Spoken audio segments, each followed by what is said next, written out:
Mike, it is so good to be here with you. On location again. On location. I love these chairs. I'm an old farm boy from north central Ohio. Haven't done this in a long time. Do they have hay in north central? Oh, we had hay, yes. Okay. Yes, we did. And if I was fortunate, I got to work on the wagon, but usually I was up in the hay pile. Oh, that's the worst place to be. It can get warm. So, well, I'm not sure if we're improving or declining. Last week we were on the river. That's going to be interesting. So last week we were with Lee Park, and this week we're with the pig. Yes. So I'm wondering, what kind of progress or digression we're making. We here, are John. progressing through the Gospel of Mark, and we're in chapter 5 today. That's right. And we're going to read about some things that happened to some swine that we're not going to do today. No, we're not going. My niece and nephew would be very upset if we did to Pooper here. What happened to the swine in Mark 5? I think I'd be upset too. Yeah. So, how do you figure you got the name Pooper, John? Well, I think it's pretty obvious, but tell me. Well, it is obvious. And my niece gave him that name because when I first brought him home as a gift for my niece, I turned him loose in my sister-in-law's house. Oh, my. And she was less than impressed. She needs to work on her sense of humor, I think. Well, I'm sure that day helped that. Well, I was doing my part. But my niece named him for his actions. And, I think kind of a preview for what we're getting into today. This world defines us by what we've done in the past. Mm-hmm. And Jesus offers a completely different identity to us. This is probably, or possibly, the most dramatic change of anyone that we actually see in the Scriptures. Yep, absolutely. The same Lord and Savior today. Absolutely. Same power. Yes. Yep, same opportunity for us. So, well, John, I think I prayed last week. You did. It's my turn. Let's do it. All right. We thank you so much, Lord, for this day, for this setting, and I thank you for Mike. Thank you for your word, and that we can open it up and study it. And Father, we thank you for your Son as we see him unveiled and further explained. Help us just to love him more each day. I pray that you help all those who watch this, whenever they watch it, just help us to grow closer to you. In your Son's name, amen. Amen. And, you prayed for those who will watch this, and I'll take a moment to just say that if you're watching this and you've got something you'd like to see in one of our podcasts, a question or anything along those lines, maybe even a possible location for one of our studies, yes. Feel free to comment and give us that suggestion. If we can't fulfill it, we'll at least take it into consideration. And I just hope when we get to the end of this story today, I hope Pooper doesn't get excited and start running around when he hears what happens to his fellow swine. He does get excited sometimes. I hope we don't terrorize him. That certainly won't be our goal. Right. As we go throughout the day, I'm pretty certain we're going to have a few other helpers kind of in and out of here and add a little bit of character to our study today. Oh, I like that. Well, as you mentioned, John, we're in Mark, the 5th chapter. You're not going to start off by promising me any earthquakes today, are you? No promises, but no guarantees. You never know. There could be. True enough. You scared me last week, though, with talk of earthquakes. Well, we were out in Philadelphia one time. Jan and I took my youngest daughter and her family out there. She had a seminar to go to. We stayed overnight with them. And the next day we were on kind of a rough street. It was a brick street, and I thought it got really rough all of a sudden. And then I got up to the stop sign, and it was still rough. And I looked around. I thought somebody must have hit me. And, of course, it was an earthquake. The epicenter was about 100 miles south. Wow. It was Philadelphia. in Philadelphia, Wow. and my daughter-in-law from here, what are we, 4 or 5 hours from there, she called me from here. Did you feel the earthquake? So it was a big one. Wow. I said, I probably felt it a lot more than you did. Well, if it does happen, we're on stable seating today. Yes. Shall I start us off reading, John? Yes, please. Should I read the whole story or a portion of it today? Let me get to the ESV so I can follow you a little bit better. You just go ahead and read the whole thing. Okay, I'll do that and then we'll get into it. Mark, the 5th chapter, starting in verse 1. They came to the other side of the sea, to the country of Gerasenes. And when Jesus had stepped out of the boat, immediately there met him out of the tombs a man with an unclean spirit. He lived among the tombs, and no one could bind him any more, not even with a chain. For he had often been bound with shackles and chains, but he wrenched the chains apart, and he broke the shackles in pieces. No one had the strength to subdue him. Night and day among the tombs and on the mountains he was always crying out and cutting himself with stones. And when he saw Jesus from afar, he ran and fell down before him, and crying out with a loud voice, he said, "What have you to do with me, Jesus, Son of the Most High God? I adore you. By God, do not torment me." For he was saying to him, "Come out of the man with you unclean spirit." And Jesus asked him, "What is your name?" He replied, "My name is Legion, for we are many." And he begged him earnestly not to send them out of the country. Now a great herd of pigs was feeding there on the hillside, and they begged him, saying, "Send us to the pigs, let us enter them."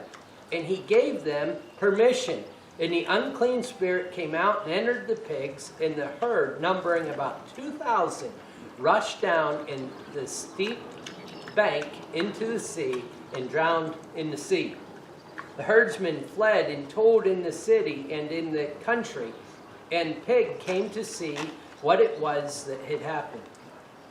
And people, not the pig. Pigs were dead. I was a little distracted there. The people came to see what had happened. It continued on in verse 15.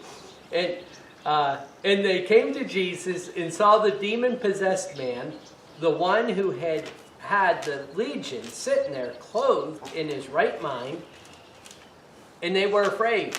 And those who had seen it described to them what had happened to the demon-possessed man and to the pigs. And they began to beg Jesus to depart from their region.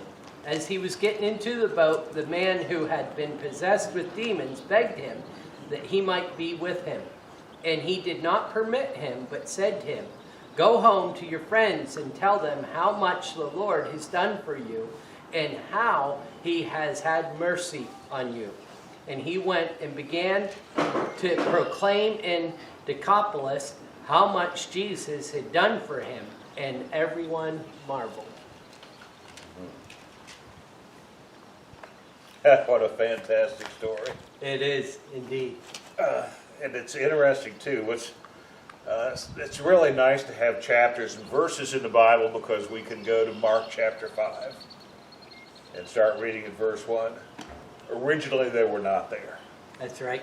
And so sometimes they're not beneficial. I think this is one where it's not real beneficial.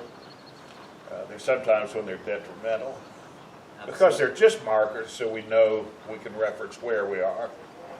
Sometimes they'll be in the middle of a paragraph or another verse starts in the middle of a sentence. This one, if you think, Mike, you and I both had times, and I'm sure everybody's had times when you are just exhausted. We talked last time about how Jesus was in the boat and was sleeping in the boat. Yep. Sometimes you just get exhausted. And so he calms the storm. It wasn't a peaceful trip over, was it? Not the first part of it. No, but he calms the sea. Yep. And they come the rest of the way over, and as soon as they step out of the boat, this wild man comes running towards them. That's just from one thing to the next, and imagine how amazed the disciples must have been. They've just seen, they see him do all sorts of things, and they just marvel at him because he can calm the storm. And now this. Yep, absolutely. In fact, John, as you mentioned the chapter breaks and things, something that really occurs to me as we start into this study is there's two questions that we're left with by the end of chapter 4 that really the disciples have asked. When Jesus is sleeping in the boat during that storm, they say, "Do you not care that we perish?" And if you're referencing that, that's verse 38 of chapter 4. And so there's this question left lingering, does Jesus care? And the second question they asked is in verse 41. They said, "Who is this then, that even the wind and the sea obey him?" And that question really gets to our main outlook of the whole Gospel of Mark, of Jesus slowly being revealed. Yes. And really, we get those two answers here in the 5th chapter, largely. So, A little bit more. So we're starting to see, still dimly, but we can see a little bit more of who Jesus is. yep. I read a short book years ago called "If Jesus Shows Us the Father, Who Do the Disciples Show Us?" And so, what is his question in chapter 4 to the disciples? I was in chapter 5. Why are you so afraid? And still, do you have no faith? Yeah. Do you have no faith? Yep. And so there, as they see him, he's revealed, he's developing them. They didn't conjure this up themselves, and of course, as Peter gives what we call the Great Confession, "You're the Son of the living God," he tells him, "You didn't figure this out. It wasn't flesh and blood that revealed this to you. My Heavenly Father revealed it." Yep. And that's what we're looking at. And John, I think we see another layer of who Jesus is here too, because these disciples are concerned with so much. They don't even know why they're in the boat.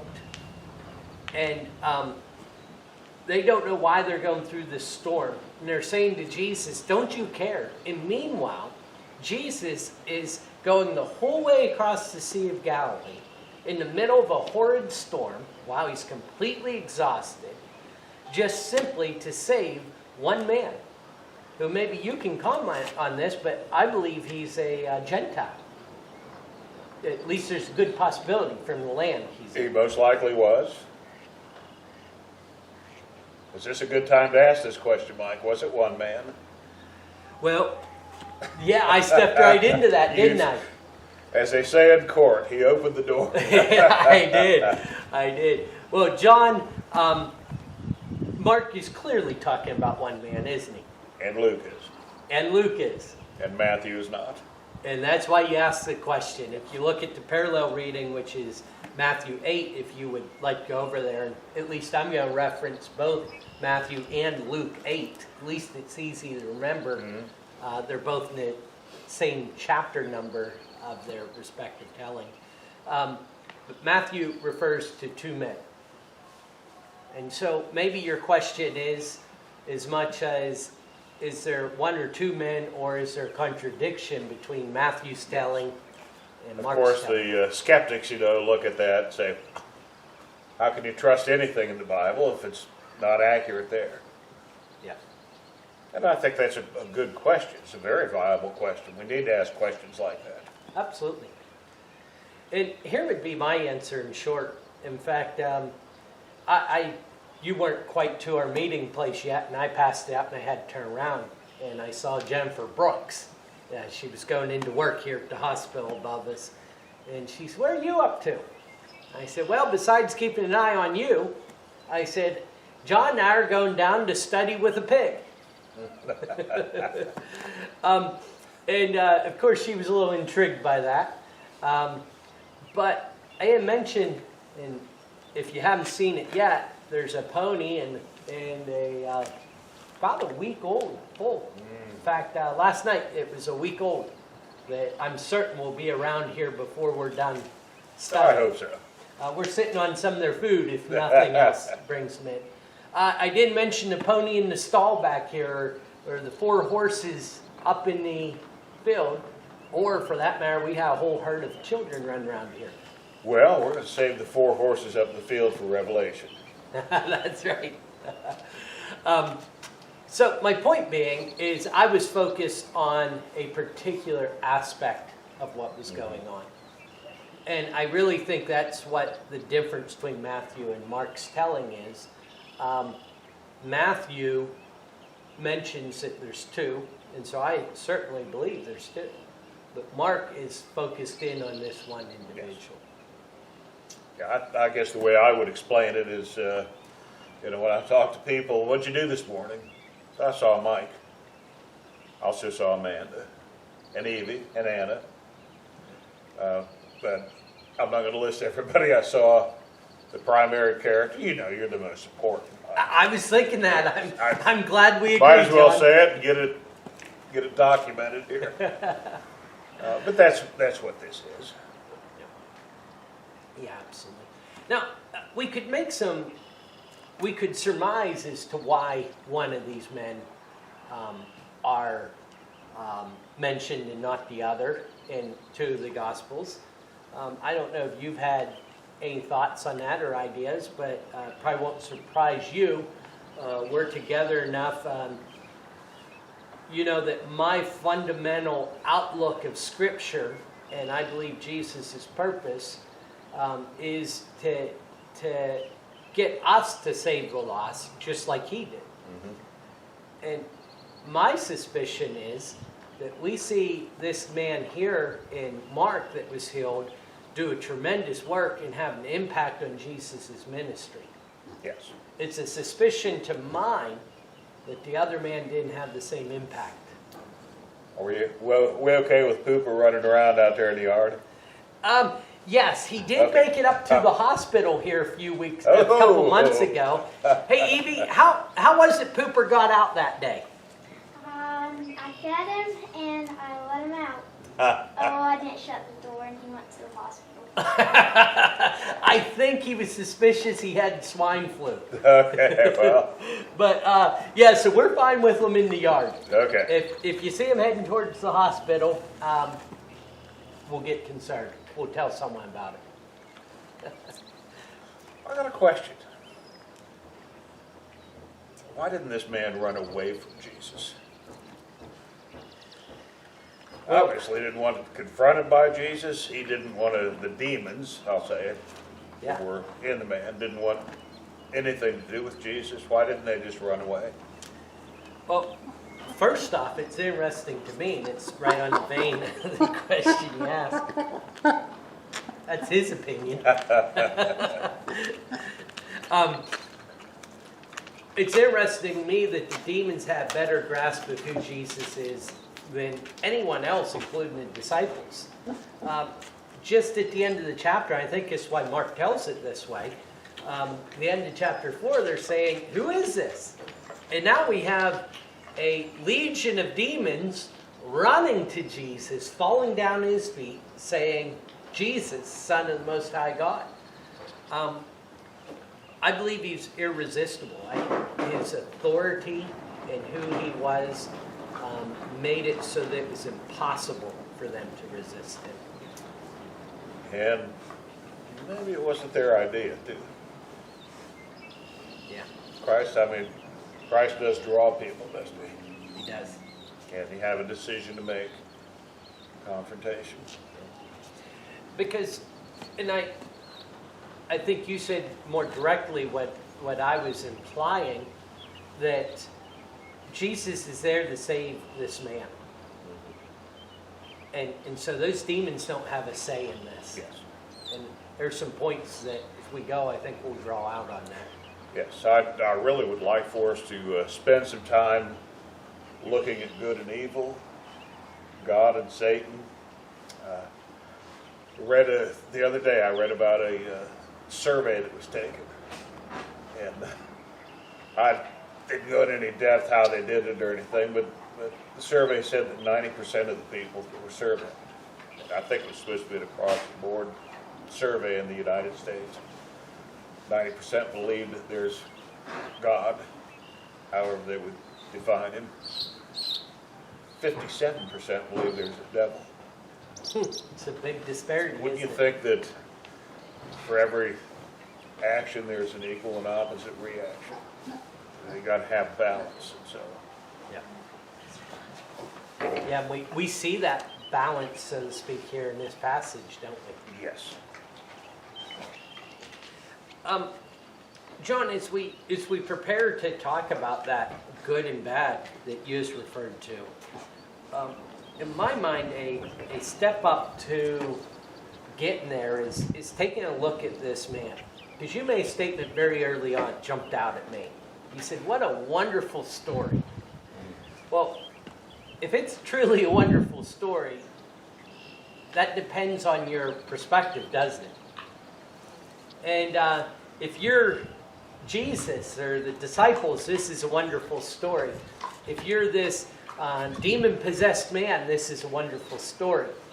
If you are those pigs or the demons, this is not such a great story. And if you're the townspeople, this should be a good story, but you missed the point. And so when I think of that, I think about this man. And how we look. You know, I'm talking about our perspective. How do we look at this man?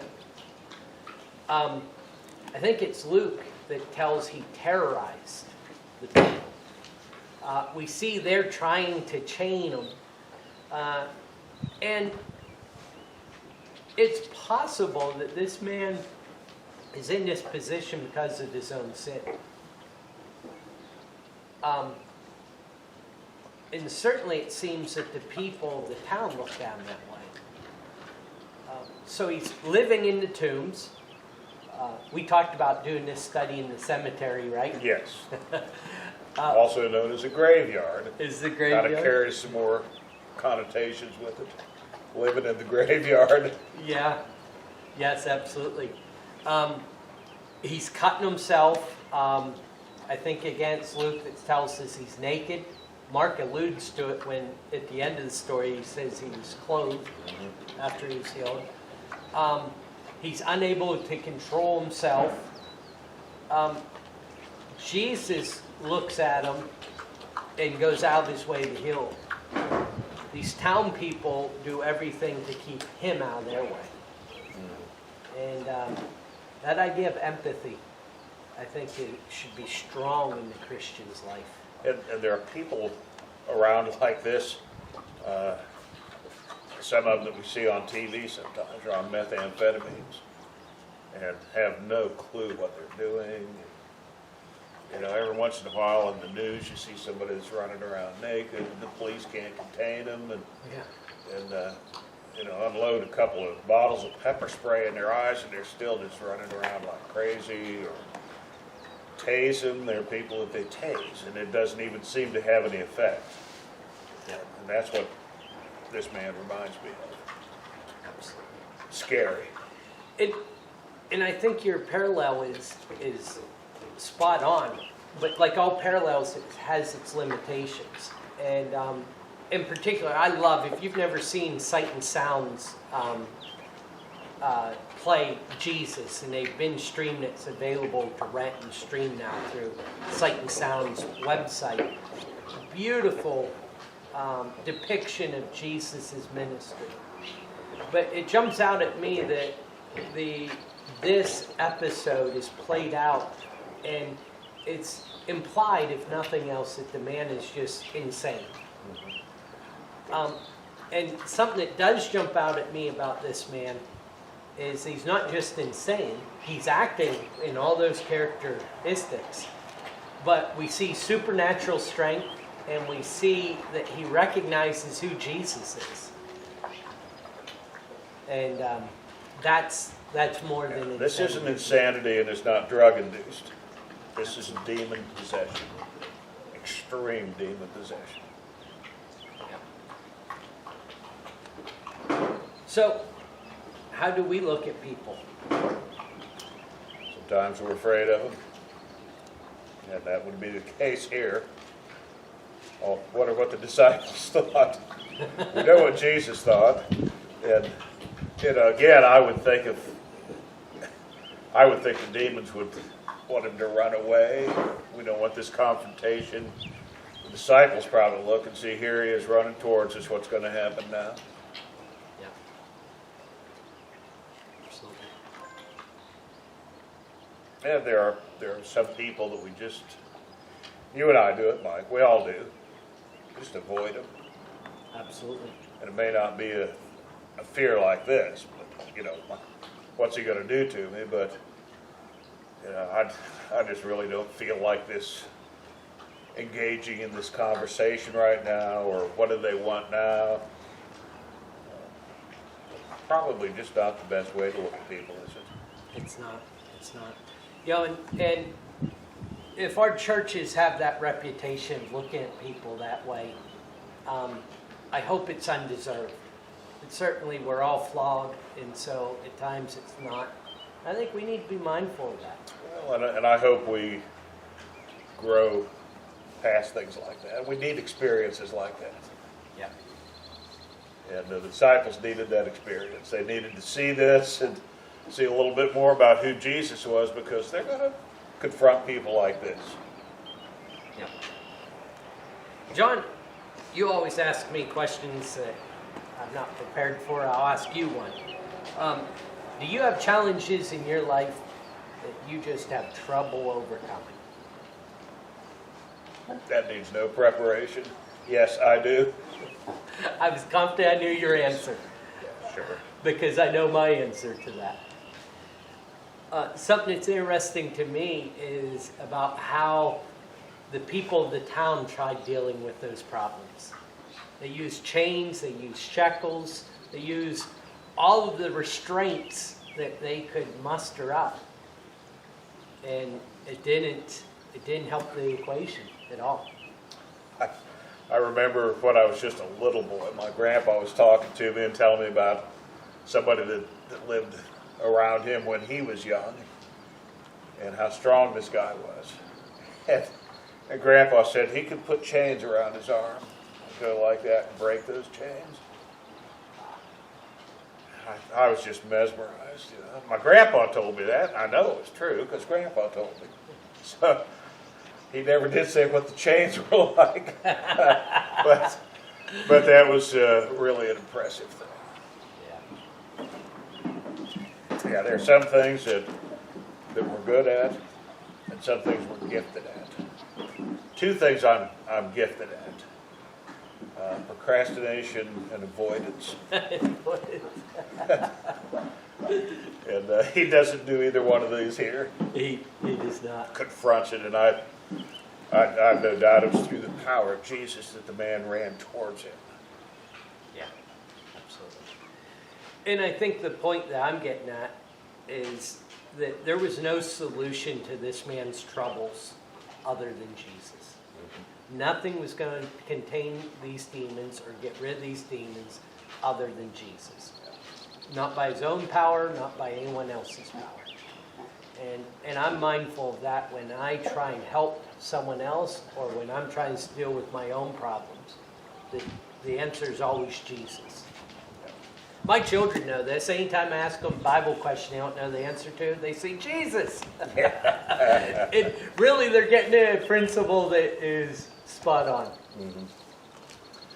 A friend of mine years ago used to have this saying, to help us develop empathy. He didn't say it was for that, but it was. If you look at that man and see what he was like, how scary he was, could you imagine what it was like being on the other side of those eyes? Could you put yourself in his position? You know, John, I'll go here to an issue that is so relevant to our society. And I hear all the time such harsh things said about addicts.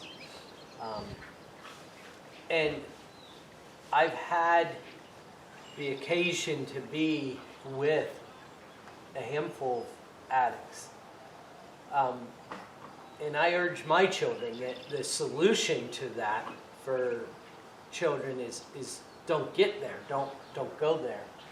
Because just like this man is dealing with demons outside of his control, a lot of severely addicted people can really understand what that feels like. And it's been described to me that way, that they're chained to a demon. And I say that as you talk about empathy, because, man, it's easy to say, I'll just stop that, or don't do that, or just quit.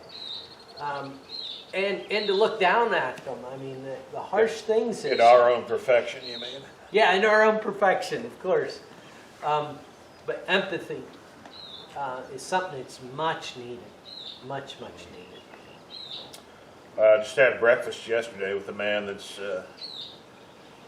an older man that has an interesting and a very good story. Started out as a sad story.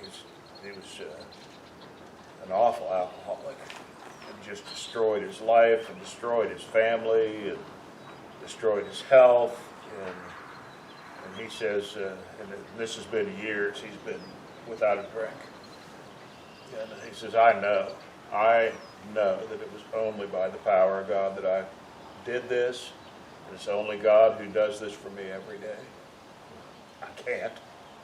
I know I'm totally helpless to solve this on my own. And it's, kind of a usual thing for us to say, boy, that's so good he can see that. But why is it so hard for me to see that?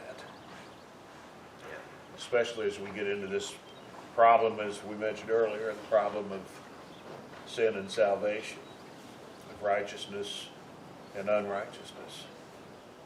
Right.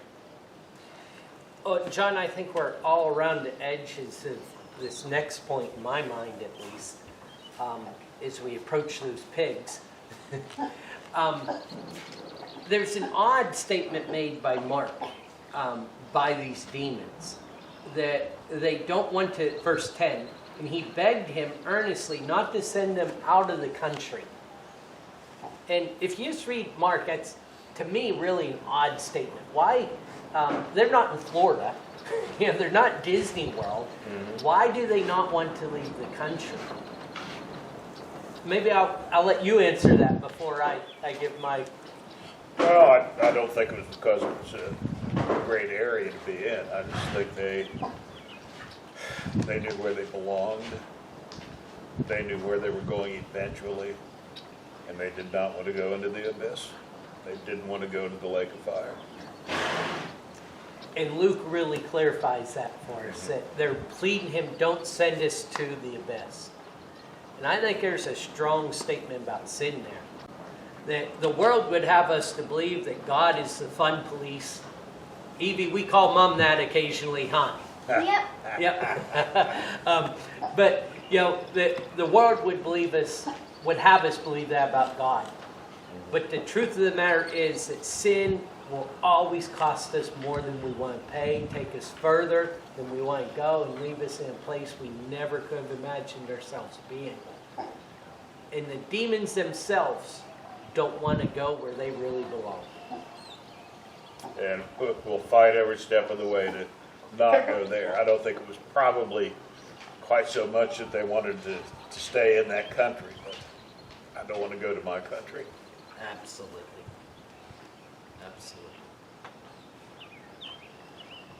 Well, are we ready to move to those pigs? Trying to think when I want to bring this up. I want to talk about the name Legion. But yeah, let's go to the pigs. Okay, the pigs first, and then Legion? Yes. Alrighty. I just talked about what made me think about the pigs, is I just talked about the cost of sin. But there's a cost of Christ. There's a cost of righteousness too. And ultimately, Jesus paid that cost. He paid the cost of his blood. But I think, John, we're preachers. We're ultimately selling a product, right? We're trying to. Brother, I cringe when I hear it, but yes. we are. I'm here to tell you today that the gospel of Christ is what you need in your life, right? And I'll amen that. Yes. But it's not free. You don't have to pay me, but you have to pay. And yet you can't buy it. And yet can't be bought. It's a gift. It's a gift because Jesus bought it. Yes. But the pigs in this case was the cost. And we'll talk, I'm sure, in a few moments about how irate the people of the country were when they come out and they tell Jesus, get lost. And I preach sermons on that, about how terrible that is. And what missed opportunity that is. But on the other side, I looked up the price of pigs today. Now, Pooper, when I bought him as a little piglet, he's around here somewhere, he was only $75. He's a little pot belly. He was only about that big. And, so he was only a tenth as cute as he was now. He is now. But I looked up the value of a pig this morning, and it's about $600. Ooh. 2,000 of these ran and were destroyed. If I do my math right, that's $120,000.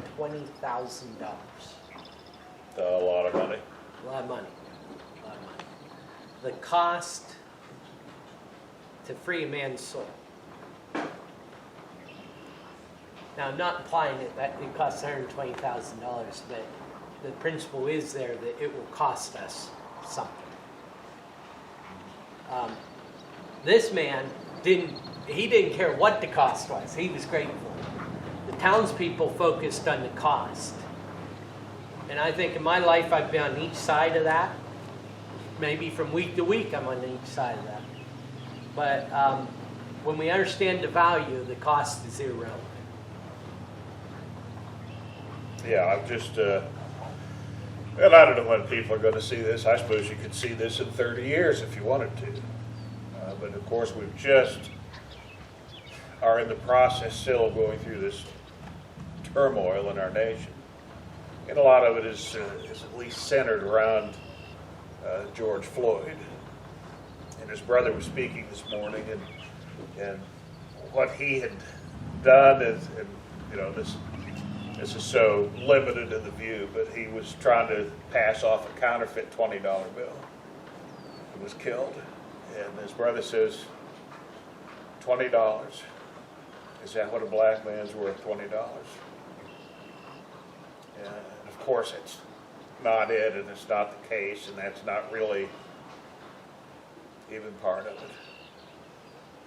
That's not part of the equation, but you think about things like that, and it has to do with a lot of principles and a lot of deeper things.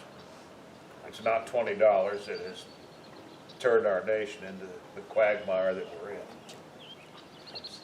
But I wanted to read a little bit too, if I might, in 2 Chronicles, chapter 7. As Solomon is going to dedicate the temple, verse 4. Then the king and all the people sacrificed before the Lord. King Solomon offered as a sacrifice 22,000 oxen and 120,000 sheep. So the king and all the people dedicated the house of God. But why would they do that? And you've already said it. It's the cost. It's what you give. They didn't have to do that. They offered these sacrifices. But 22,000 oxen. We're looking at 2,000 pigs. Yeah. 120,000 sheep. It just goes way beyond my imagination of how you could even do that. Yeah. Remember the principle that Solomon's father David set when he said, I will not give to God what's cost me nothing. Mm-hmm. And it's a sad thing in our lives when that's all we are willing to give. is what's left over. My admonishment, my plea with you, as it is in my own life, because this is relevant to each of us, no matter where we are, whatever cost is keeping you from taking that next step in your spiritual growth, it's worth it. It's worth it. It's worth it for this man, and it's worth it for you and I today. I like one of the illustrations that Bill Spindler's used on different occasions of an Indian who came and heard a man preaching about Christ, and he decided he was going to give his blanket to him. So he came and brought his blanket up and laid it on the altar, and heard a little bit more of the preaching, and brought his horse up to the altar. Heard some more preaching, came and got his blanket and his horse, took them back, and came up and sat on the altar. And that's what it is. Great point. We give ourselves. Great point. And you and I have both been blessed this week. We've had baptisms. All young people. That's great. I think sometimes we just want to give up, because they don't think right. Like we didn't think right when we were young. Right. And Grandpa knew that Dad didn't think right when he was young. Right. But they are interested. They have some spiritual depth, and it was just a wonderful thing to see a person give themselves, give their life in burial and baptism into Christ. Yep, absolutely. Well, you've got me in suspense here, John. Please tell me about Legion. Well, I'm going to tell you about Legion. Do you know how many times Legion or legions is used in the New Testament? In the whole Bible. The whole Bible. In the whole Bible. I'm just going to take a wild swing and say 3, because that's how many times I know for sure it's used. 4. 4. Do you know which one you missed? It's twice in Mark and once in Luke. Okay. And once in Matthew. And I'm going to read that text, if I might. Matthew 26 and verse 53. And I am going to back up a little bit here and start maybe in verse 50. This is the arrest of Jesus in the Garden of Gethsemane. And this is right after Judas came and if we could say it, put the kiss of death on Jesus. Jesus said to him, "Friend, do what you came to do." There's an interesting study, brother. Sometime we'll look at the idea of friend and in Greek terminology. It's different. Then they came and laid hands on Jesus and seized him, and behold, one of those who were with Jesus stretched out his hand and drew a sword and struck the servant of the high priest and cut off his ear. And of course that was Peter. Then Jesus said to him, "Put your sword back into its place, for all who take the sword will perish by the sword. Do not think that I cannot appeal to my Father, and he will at once send me more than 12 legions of angels. But how then should the scriptures be fulfilled that it must be so?" And I think, we talked at the beginning about God and Satan, and good and evil, and righteousness and unrighteousness.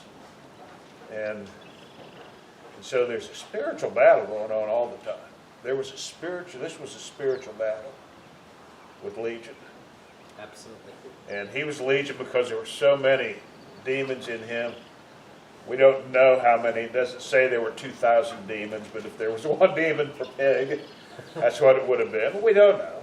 Right. But it was a lot. It was an army of demons in this one man, these two men. And yet Jesus, when he willingly sacrifices himself, says, "Don't you know I could call 12 legions?" And a legion was anywhere from 3,000 to 6,000 men. 12 legions of angels.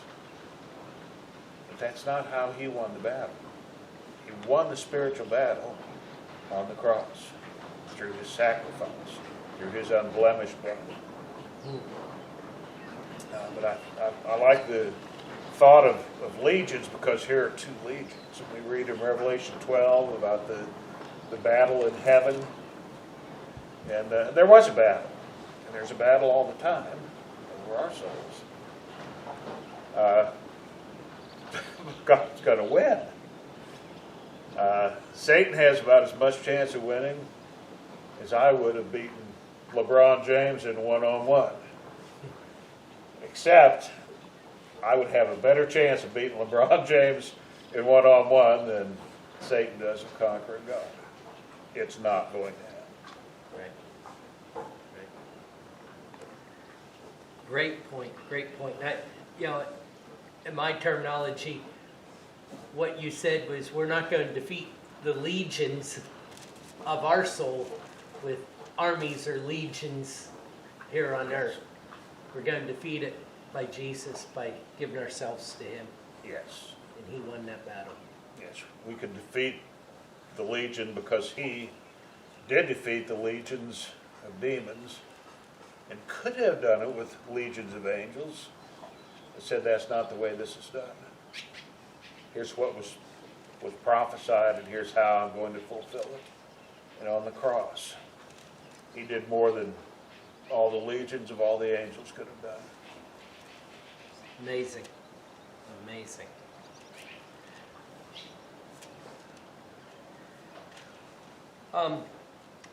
John, I'm kind of tempted to talk about the townspeople, but I don't want to rush you there.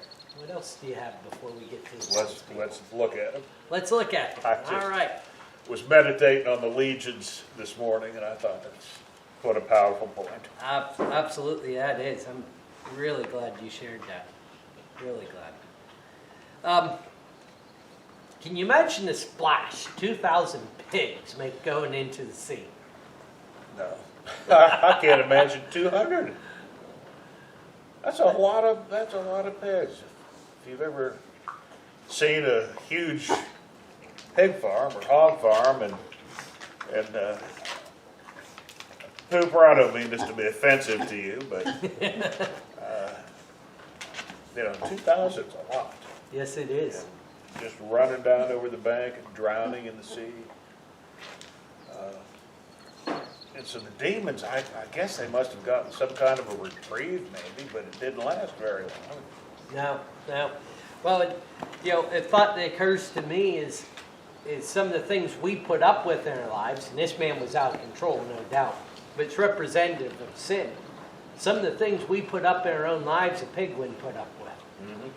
And that's one of the messages. Yeah, great point. But, so you can imagine all the splash and the herdsmen. Of course, it's their job. I would imagine that many of them, some of them were probably the owners, but many of them were probably hired to be out watching these herds. And so they've got to go back and give an account. Mm-hmm. And can you imagine, as the townspeople run out, they just can't believe what's really happened. They don't believe that this has happened the way it's been told. It would be overwhelming to see this man that was so wild. Everybody just stayed as clear from him as you could.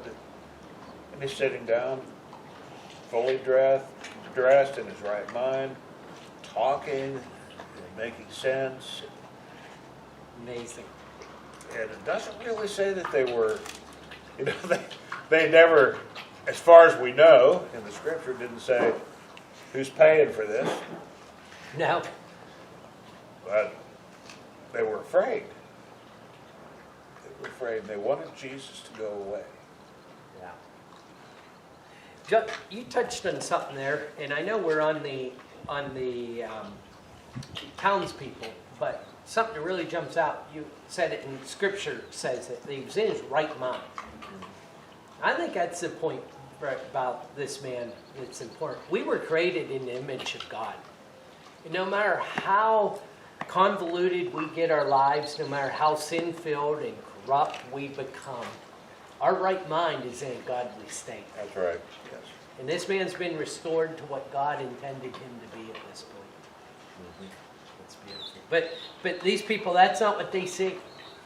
They don't celebrate. They don't go to the town and bring other demon-possessed people, or like we've seen in previous chapters, other sick people. They say, get out. I just think it's time for you to leave. We've had about enough. It's time for you to go. And as you pointed out earlier too, this was a Gentile area. So you got to kind of wonder, and the man wanted to follow Jesus. And Jesus says, go back to your own people. And he's in Decapolis. You know what Decapolis originally meant in Greek? 10 cities. Free bacon. Free bacon. Free bacon. No, it didn't mean free bacon. It means 10 cities, yes. And there was a Gentile region on the western part of Galilee, and they had made this 8-mile trip across the Sea of Galilee to get there, and just one thing to another, and as soon as he's healed, he's getting swine run into the lake and drown, and people coming out saying, we think you ought to leave, and the disciples, what would they be thinking? Whirlwind. Now we're in our boat to go back. Yes. So you mentioned he wants to go with Jesus. And boy, we can understand that. And there's a good principle there about wanting to be with Jesus. But Jesus gives them a mission. He says, no, you go back and you tell people. And so many times I think we say, what clout, what credibility would I have if I try and tell people about Jesus? Well, the weakness of this man's life is exactly what gave him credibility going forward. And he told him to go proclaim to them what I've done for you. And what would he really know? A lot of times we have to have this whole seminar with people so that they know enough to get baptized or to live right or to come to our church or whatever it is. And what could he have known about Jesus? Enough. And what was he going to do with it? He was going to go proclaim to his people. Yep. Here's what Jesus did for me. What a great message. And maybe that's a good place for us to mention that if you have Jesus in your life, if you wonder how to share him, don't worry about all the different studies, the correspondence courses. I'm not saying those are bad things. They're not. But don't worry about saying the right thing. Do what this man did. Go out and tell people what Jesus has done for you. Mm-hmm. And John, what we see in chapters to come, because Gerasene seems to be a city, or a region right around the city. Decapolis is a region. Jesus here is told, get out of here. This man goes in the region Decapolis telling his story. And when Jesus comes back next time, he's received a whole lot better. Yes. Warm sails. Warm sails.